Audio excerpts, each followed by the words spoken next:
সারদা থেকে শুরু করে নারদা থেকে শুরু করে চাকরি চুরি, গরু চুরি, বালি চুরি, কোনো কিছুতেই একটা ক্ষেত্রেও একটা সাকসেস আসে না। হ্যাঁ, মানে এ তো এরকম কি বলবো, মানে স্কুলের সবচেয়ে খারাপ ছেলেও সব সাবজেক্টে ফেল করে না, সিবিআই যা করছে। কিন্তু আমাদের মুশকিলটা কি বলুন তো, আরে এরকম টালা থানার ওসির মতো অনেক ওসি গ্রেপ্তার হয়েছে, এর আগে প্রথম দেখলেন? গ্রেপ্তার হয়নি এর আগে? কলকাতা পুলিশের বড় বড় অফিসার রাজীব কুমারকে গ্রেপ্তার করতে গেছিল, মমতা ব্যানার্জি আটকে দিলেন। তারপরে কেন গ্রেপ্তার করতে গেছিল আজ অব্দি জানতেও পারলাম না। মমতা ব্যানার্জি রাস্তায় বসে বললেন, তারপর থেকে আর উমুখও হলো না। টালা থানার ওসি গ্রেপ্তার, অন্যদিকে আপনার অনুব্রত জামিন পেল সিবিআইয়ের হাত থেকে। এরকমের মদন মিত্র গ্রেপ্তার হয়েছিল, সুদীপ ব্যানার্জি গ্রেপ্তার হয়েছিল, কত নাম বলবো বলুন? এরকম গ্রেপ্তার দেখে সঞ্জয় বোস গ্রেপ্তার হয়েছিল, শয়ে শয়ে লোক গ্রেপ্তার হয়েছিল, কুণাল ঘোষ গ্রেপ্তার হয়েছিল, কত লোক গ্রেপ্তার হয়েছিল, কিন্তু আলটিমেটলি কনভিকশন তো কারো হয় না। যাদের বাকি জীবনটা জেলে থাকার কথা ছিল তারাই কদিন পরে দুর্গাপুজোর ফিতে কেটে বেড়াবে।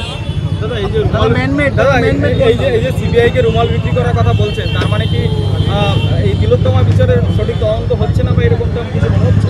দেখুন, এখনো পর্যন্ত হচ্ছে না বলতে পারবো না, কিন্তু দুর্ভাগ্যজনক হচ্ছে যখনই আমরা দেখি যে অনুব্রত জামিন পেয়ে যায়, যখনই আমরা দেখি যে মানিক ভট্টাচার্য জামিন পেয়ে যায়, যখন আমরা মনে পড়ে তখন আমাদের সুদীপ ব্যানার্জি, মদন মিত্ররা কীভাবে জামিন পেয়ে এখন বুক ফুলিয়ে ঘুরে বেড়াচ্ছে, তখন আমাদের মধ্যে আশঙ্কা তৈরি হয়। এটা নিশ্চয়ই আপনারা একমত হবেন।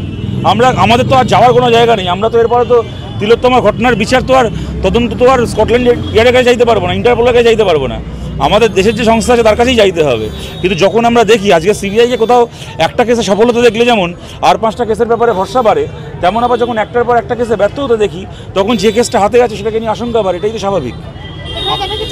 আর একটা ব্যাপার কি জানেন তো, পশ্চিমবাংলায় তো সিবিআইয়ের কোনো অফিসিয়াল স্পোক্সপারসন নেই, কিন্তু পশ্চিমবাংলায় সিবিআইয়ের আনঅফিসিয়াল স্পোক্সপারসন হচ্ছে বিজেপি নেতারা। এখানে যেরকমভাবে প্রথম দিন থেকে কাঁদুনি গাইতে শুরু করে দিয়েছে, সব প্রমাণ লোপাট হয়ে গেছে, সব প্রমাণ লোপাট হয়ে গেছে, তাতে আমাদের আশঙ্কা আরও বেশি হয়। এটা যে একই কথা ওরা সারদার বেলা বলেছিল, একই কথা নারদার বেলা বলেছিল, করে সবাই মুক্ত হয়ে গেল, এখন আবার একই কথা বলছে, তো এগুলো থেকেই আশঙ্কাটা হয়।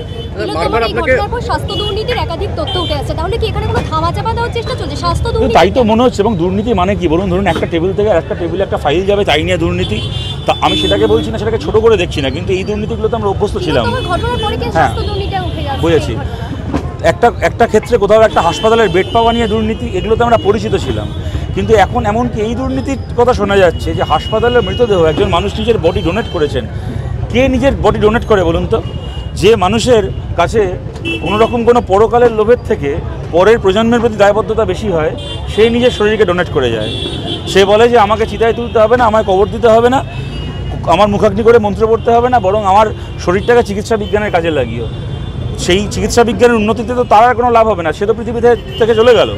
কিন্তু যারা পৃথিবীতে থেকে গেল তাদের যেন কোনো কল্যাণে আসতে পারে, এইটা ভেবে একজন মানুষ নিজের শরীরটাকে ডোনেট করে যান, সেই শরীরটাকে নিয়ে এরা পর্নোগ্রাফি শ্যুট করে।